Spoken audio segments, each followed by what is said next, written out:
Hey, what's cracking? Man, I hope this day is as bright and beautiful for you as it is for me, because it truly is a beautiful day. And I'm on my way up with my mom to pick her up a new mattress so she won't have such a tough time now that she's had her surgery and got out of it. And I thought I've got about 45, 30 minutes or so at least here while I'm driving. So I want to talk to you and address some of the things from the last video. So first thing I want to say is, by no means are my videos ever made to put anyone down in any way. I'm not here to call out other prison YouTubers or put anyone in check or say what they're doing is a lie. That's not what my videos are about. They never have been. My videos, I'm not here to get views, and I'm not here to get your money. If I make any money off the commercials and stuff, hell, that would be awesome, man. That would be great. Who wouldn't like to have a little extra money? But my goal is to try to help someone, to keep some other kid from making the same mistake that I made, save some other mom from going through what my mother went through. That's what my videos are for.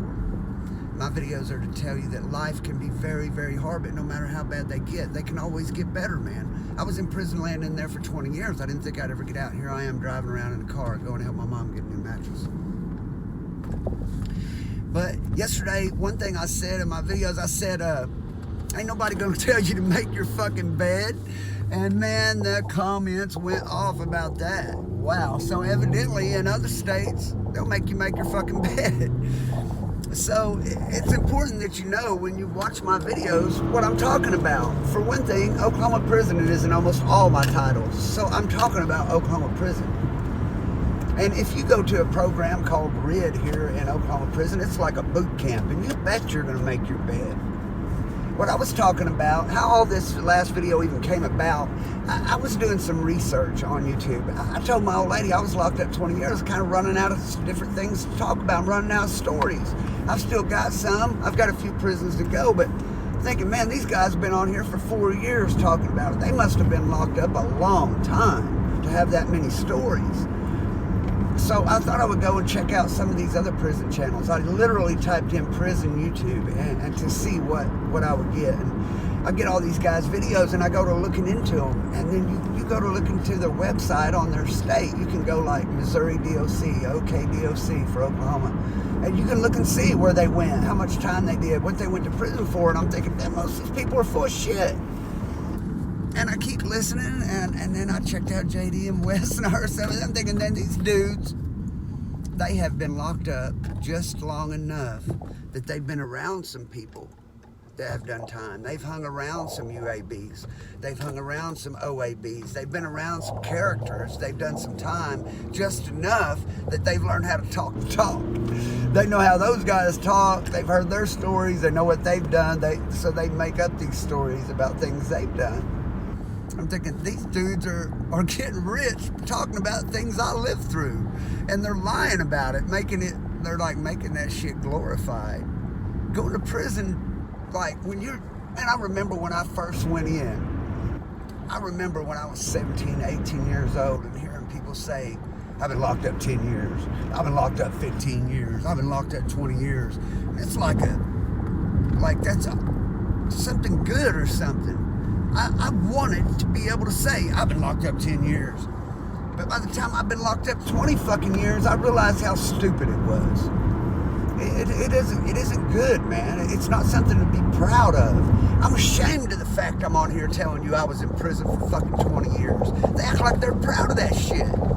Like, I don't get that, man. And so, like, people who have done a lot of time, I have partners, and I've asked them to come on the video, do a video with me. Man, do a video with me, man. You were in the Brotherhood. You know what it was really like. You know what they say? Man, I don't want to get on there and do that shit, man. I'm not proud of that shit. I wish I'd never got involved in that shit. Like, I don't want my mama seeing that shit. I don't want my wife. What about my kids? I don't want my kids to see me on there talking about that. They're not proud of that shit the way these dudes are obviously proud of it. I've had to go in and beat a child molester up so he leaves. But did I want to do it? Did I want to go in there and beat that dude up? Hell no, I didn't. And no one does. No one wants to go out of their way, get in a fight with someone who hasn't done anything with, unless they're just a cold-hearted motherfucker that enjoys being the one on top.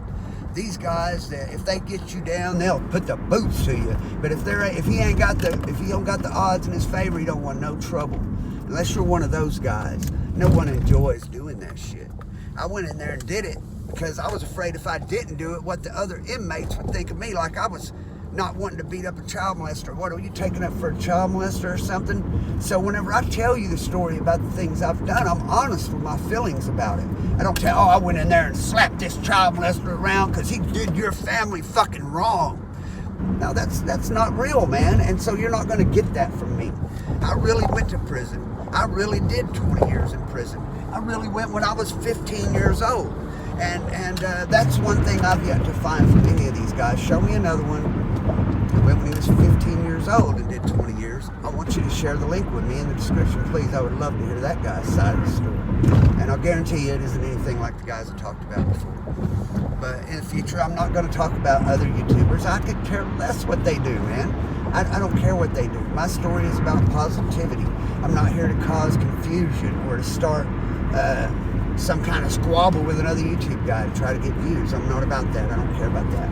If you want to know what it's really like in Oklahoma prison, in medium security, which is what I talk about most all the time.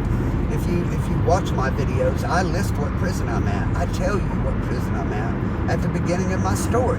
I'm getting back into my story. This is where I'm at. This is what it's like. And that's not what they do. They tell other people's stories, and they mostly tell dope stories. And I've never took any pride in hurting anybody, regardless of what charge they were in for. But I can tell you what prison is really like. And the reason you run out of things to talk about is prison is not exciting. Yeah, fights happen. Yeah, bad things happen. But most of the time is spent in there wishing to God you could get out, man. I'm telling you, there were times if I could get down on my knees and tell the warden I was sorry and beg and cry to go home, I would have. I told my mom in the visiting room one day if I could let them cut my legs off to go home, I would. That's how bad I wanted to go home. It's not cool to go to prison. Anybody, any idiot, can go rob somebody, pull a gun out and shoot somebody. It's not hard to do. And when I'm talking about my stories, I'm not talking about if you get a 5-year sentence because you got caught with a little dope in your car that you're going to go do time like I did. You're absolutely not going to. You're going to go to a minimum. You may have to make your fucking bed. But in Oklahoma medium security prison, most of the time, or there's one place you'll have to make your bed. If you're at James Crabtree, it used to be a boys' ranch, and some of the day rooms are open day rooms. You're just on a mat, you're just in a cot out in the middle of the fucking day room. And so, yeah, they make you make your beds because they don't want people walking through and everybody's beds are unmade. So it's kind of like a program. And that yard's considered a medium minimum. It was the last place I went because it was the easiest minimum in the system. And they were doing that, it was the easiest medium security prison in the system.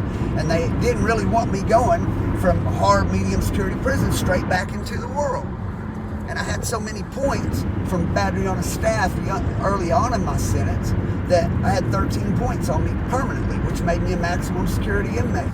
So I was on an override to be in a medium. I couldn't go to a minimum. So they couldn't stagger me down and work me back down to put me back into society. I came from solitary confinement, walking around fucking Walmart an hour later. So, you know, so these guys tell all these stories about how wild prison is, but keep in mind, man, well, you do have more people in prison who don't give a fuck. You've got a lot of people trying to prove themselves, and those are the loud ones, the ones still trying to prove themselves.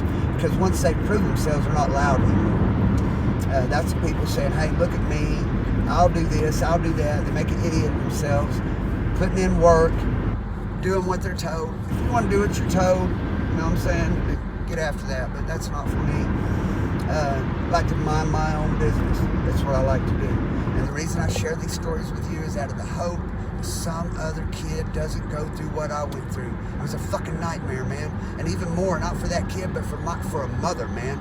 It's my prayer that no other mother goes through what my mother went through. And that is what my videos are for. Never to slander anyone else or put anyone else to death. Now let me give you a point of why I mentioned those guys in my video. Let's say me and John Smith over here, this imaginary guy. We're on this yard together. Say we're at Lexington together. This is all hypothetical. We're at Lexington together, and this motherfucker gets in a wreck. He gets in debt to the wrong people, and they're putting serious pressure on him. They're gonna hurt him. For real, he's gonna get hurt. So he goes to PC. He catches out, goes to protective custody. Now, me and old John Smith ended up getting shipped, and Here it is a year later, and I run into him, and it's a different yard. And I see old John Smith. And I know John Smith caught out. John Smith knows I know that he caught out. Now, whether I say anything is going to totally depend on John Smith if I put him out there. If John Smith is minding his own business, doing his own thing, and he ain't over getting in everybody's business, finding out who's getting the dope, finding out who's doing this, who's doing that, so he can tell. If he's not in everybody's business, he's minding his own business, I'm not going to put him out there. Let him do his time and try to go home. The place is bad enough. But if I see old John Smith over there trying to run with the boys, who whoop-de-whoop-whoop, look at me, I've been this and that. Now he's pretending to be something he's not. Now I'm going to put John Smith out there. And that's why I put them boys out there. That's why I did it. So, I didn't mean any disrespect to anyone from other states who had to make their bed. Shit, bro, if you had to do time anywhere, my hat's off to you. My heart goes out to you. If you spent one day locked up away from home against your will, if you've ever had to stand in a cell while another man comes in, makes you take your clothes off and bend over and let him look at your asshole. If you've ever had to face that, brother, my heart goes out to you. Each and every one. Nothing but love and respect. But if you haven't faced it, don't be out there saying that you have. It's like stolen valor, man. There's nothing valorous about prison, don't get me wrong. But you see these guys, it's like this one guy goes in the military and he goes to war and he does 2 or 3 deployments and he sees firefighting. His homeboys do die. And he sees all these bad things. He comes back and he's dealing with it and it gives him issues and he pretty much keeps it to himself unless he's trying to help someone with it. And then you got this kid over here who signed up, went to boot camp, never seen anything, pretending like he did all the things that these guys did. And that's when this guy gets upset with him. And that's why I got upset with those guys. So, not just blasting, trying to get views. That isn't what that was about. So I wanted to clarify all that.